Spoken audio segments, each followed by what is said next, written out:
Price the lord. ದೇವರ ನಾಮಕ್ಕೆ ಸ್ತೋತ್ರವಾಗಲಿ. ದೇವರ ಕೊಟ್ಟಂತೆ ಕೃಪೆಗಾಗಿ ನಾನು ಆತನಿಗೆ ಮಹಿಮೆ ಸಲ್ಲಿಸ್ತೇನೆ.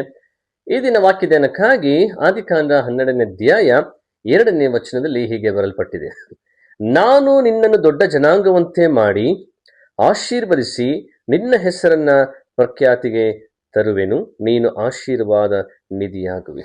ನಾನು ನಿನ್ನನ್ನು ದೊಡ್ಡ ಜನಾಂಗವಂತೆ ಮಾಡುತ್ತೇನೆ, ನಿನ್ನನ್ನ ಆಶೀರ್ವಾದ ಮಾಡುತ್ತೇನೆ. ಪ್ರಿಯರೇ, ಇಲ್ಲಿ ದೇವರು ಅಬ್ರಹಾಮನನ್ನ ಕರೆದು ಅವನನ್ನ ಆರಿಸಿಕೊಂಡು ಅವನ ಮೂಲಕವಾಗಿ ದೊಡ್ಡ ಜನಾಂಗವಾಗಿ ಮಾಡುತ್ತೇನೆ ಎಂಬುದಾಗಿ ದೇವರು ಹೇಳಿದನು.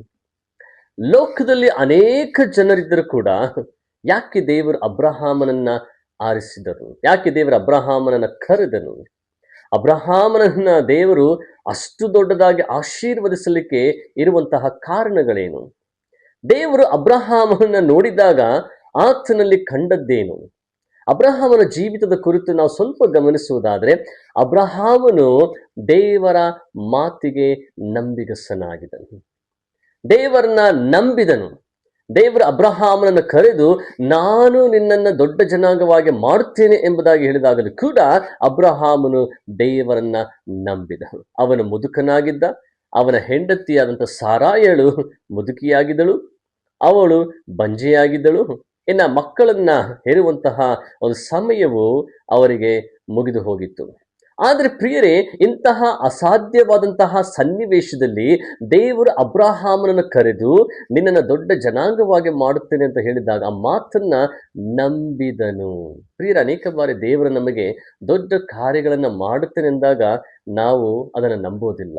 ಇದು ಖಂಡಿತವಾಗಿ ಅಸಾಧ್ಯ, ಇದು ನೆರವೇರುತ್ತಾ, ಅನೇಕ ಸಂಶಯ ಪಡುವಂತಹ ಮಾತುಗಳನ್ನ ನಾವು ಆಡುತ್ತೇವೆ. ಆದರೆ ದೇವರನ್ನ ನಂಬುವುದು ಬಹಳ ಅಪರೂಪ, ಕಷ್ಟ.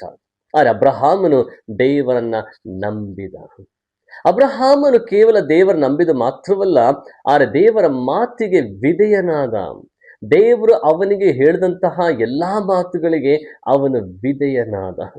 ಪ್ರಿಯರೇ, ವಿಧೇಯತೆ ಆಶೀರ್ವಾದವನ್ನು ತರುತ್ತದೆ. ವಿಧೇಯತೆ ಬಿಡುಗಡೆಯನ್ನು ತರುತ್ತದೆ. ವಿಧೇಯತೆ ಸಮೃದ್ಧಿಯನ್ನು ತರುವಂಥದ್ದಾಗಿದೆ. ವಿಧೇಯತೆ ದೇವರಿಗೆ ಇಷ್ಟವಾದ ಯಜ್ಞವಾಗಿ ಮಾರ್ಪಡುವಂಥದ್ದಾಗಿದೆ. ಅಬ್ರಹಾಮನು ಪ್ರಾರ್ಥನೆಯ ಮನುಷ್ಯನಾಗಿದ್ದ. ಯಾವಾಗಲೂ ಅಬ್ರಹಾಮನು ದೇವರಲ್ಲಿ ವಿಜ್ಞಾಪಿಸುತ್ತಾ ಇದ್ದನು. ಅಬ್ರಹಾಮನು ದೇವರನ್ನ ನಂಬಿ ದೇವರ ಮಾತಿಗೆ ವಿಧೇಯನಾಗಿ ದೇವರೊಟ್ಟಿಗೆ ಯಾವಾಗಲೂ ಕೂಡ ಮಾತನಾಡಲಿಕ್ಕೆ ಅವನು ಬಯಸುತ್ತಾ ಇದ್ದ.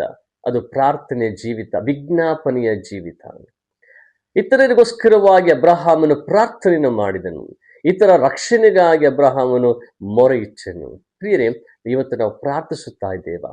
ಕೇವಲ ನಮ್ಮ ಅಗತ್ಯಗಳಿಗಾಗಿ, ನಮ್ಮ ವಿಷಯಗಳಿಗಾಗಿ ಪ್ರಾರ್ಥಿಸಿ ಮುಗಿಸುತ್ತಾ ಇದ್ದೇವೆ? ಇವತ್ತು ದೇವರು ನಮ್ಮನ್ನು ಆಶೀರ್ವಾದ ಮಾಡಬೇಕೆಂಬುದನ್ನ ನಾವು ಬಯಸುವುದಾದರೆ ಅಬ್ರಹಾಮನ ಹಾಗೆ ನಾವು ದೇವರ ಮಾತನ್ನ ನಂಬಬೇಕು, ದೇವರ ಮಾತಿಗೆ ವಿಧೇಯರಾಗಬೇಕು ಮತ್ತು ದೇವರಲ್ಲಿ ನಾವು ಹೆಚ್ಚಾಗಿ ಪ್ರಾರ್ಥನೆಯನ್ನು ಮಾಡಬೇಕು. ಅಬ್ರಹಾಮನು ಕೇವಲ ಸುಲಭವಾದಂಥ ರೀತಿಯಲ್ಲಿ ಅವನು ದೊಡ್ಡವನಾಗಲಿಲ್ಲ ಅಥವಾ ಅವನ ಹೆಸರು ಪ್ರಖ್ಯಾತಿಗೆ ಬರಲಿಲ್ಲ. ಆದರೆ ದೇವರ ಪ್ರತಿಯೊಂದು ಮಾತುಗಳು, ಹೆಜ್ಜೆ ಜಾಡಿಯಲ್ಲಿ ನಂಬಿಗಸ್ತನಾಗಿದ್ದುಕೊಂಡು ಮುಂದೆ ಸಾಗಿದ್ರಿಂದ ದೇವರು ಅಬ್ರಹಾಮನನ್ನ ಆಶೀರ್ವಾದ ಮಾಡಿದನು. ಪ್ರಿಯರೇ, ಇವತ್ತು ಅದೇ ಆಶೀರ್ವಾದ ನಿಮ್ಮ ಜೀವಿತದಲ್ಲಿ ನಿಮಗೆ ಬೇಕಾಗಿರುವುದಾದರೆ ದೇವರಲ್ಲಿ ವಿಶ್ವಾಸವಿಟ್ಟು, ನಂಬಿಕೆ ಇಟ್ಟು ನೀವು ಮುಂದೆ ಸಾಗುವಾಗ ದೇವರು ತನ್ನ ಒಂದು ಕಾರ್ಯಗಳನ್ನ ನಿಮ್ಮ ಜೀವಿತದಲ್ಲಿ ಮಾಡಲಿಕ್ಕೆ ಬಯಸುತ್ತಾನೆ. ಒಂದು ವೇಳೆ ನಾವು ದೇವರ ನಂಬದೇ ಇದ್ದರೆ ದೇವರ ಮಹಿಮೆಯನ್ನು ಕಾಣುವುದಿಲ್ಲ. ಅವಿಧೇಯರಾದರೆ ದೇವರ ಚಿತ್ತ ನಮ್ಮ ಜೀವನದಲ್ಲಿ ಪೂರ್ಣಗೊಳ್ಳುವುದಿಲ್ಲ. ಪ್ರಾರ್ಥನೆಯನ್ನು ಮಾಡದಿದ್ದರೆ ಮುಂದೆ ಆಗುವಂಥ ಕಾರ್ಯಗಳು ನೆರವೇರೋದಿಲ್ಲ. ಪ್ರಿಯರೇ, ಇವತ್ತು ದೇವರ ಮಾತಿಗೆ ವಿಧೇಯರಾಗುತ್ತಾ ಆತನಲ್ಲಿ ನಡೆದು ದೇವರಿಗೆ ಮಹಿಮೆಯನ್ನು ತರುವುದಾದರೆ ಖಂಡಿತವಾಗಿಯೂ ಅಬ್ರಹಾಮನ ಹಾಗೆ ನಮ್ಮನ್ನು ಕೂಡ ಆಶೀರ್ವದಿಸಲಿಕ್ಕೆ ಆತನು ಬಯಸುವನಾಗಿದ್ದಾನೆ. ಪ್ರಾರ್ಥಿಸೋಣ. ಪರಿಶುದ್ಧನಾದ ನಮ್ಮ ತಂದೆಯಾದಂತಹ ದೇವರೇ, ಕರ್ತನೆಯಪ್ಪ, ನಿನ್ನ ನಾಮಕ್ಕೆ ಸ್ತೋತ್ರವಾಗಲಿ. ಈ ದಿನಕ್ಕಾಗಿ ಸ್ತೋತ್ರ. ಈ ನಿನ್ನ ವಾಕ್ಯನ ಕೇಳಿದಂತಹ ನಿನ್ನ ಮಕ್ಕಳಿಗಾಗಿ ಸ್ತೋತ್ರ. ಅಬ್ರಹಾಮನ ಹಾಗೆ ಆಶೀರ್ವಾದವನ್ನು ಪಡೆದುಕೊಳ್ಳಲಿಕ್ಕೆ ಅವರು ಕರ್ತನೆಯಪ್ಪ ನಿನ್ನನ್ನು ನಂಬುವಂಥದ್ದು ಮತ್ತು ವಿಧೇಯರಾಗುವಂಥದ್ದು ಮತ್ತು ಪ್ರಾರ್ಥಿಸುವುದರಲ್ಲಿ ಮುಂದೆ ಸಾಗಲಿಕ್ಕೆ ನಿನ್ನ ಕೃಪೆ ಕೊಡಬೇಕಾಗಿ ನಾನು ಪ್ರಾರ್ಥಿಸುತ್ತೇನೆ ಸ್ವಾಮಿ. ಇದುವರೆಗೆ ನಮ್ಮ ನಡೆಸಿದ ದೇವರೇ, ನಿನಗೆ ಸ್ತೋತ್ರ. ಯೇಸುವಿನ ನಾಮದಲ್ಲಿ ಪ್ರಾರ್ಥಿಸುತ್ತೇವೆ ನಮ್ಮ ತಂದೆಯಾದಂತಹ ದೇವರೇ, ಆಮೆನ್. ದೇವರು ಇನ್ನೂ ಹೆಚ್ಚಾಗಿ ನಿಮ್ಮನ್ನು ಆಶೀರ್ವಾದ ಮಾಡಲಿ, ಬಲಪಡಿಸಲಿ. Price the lord.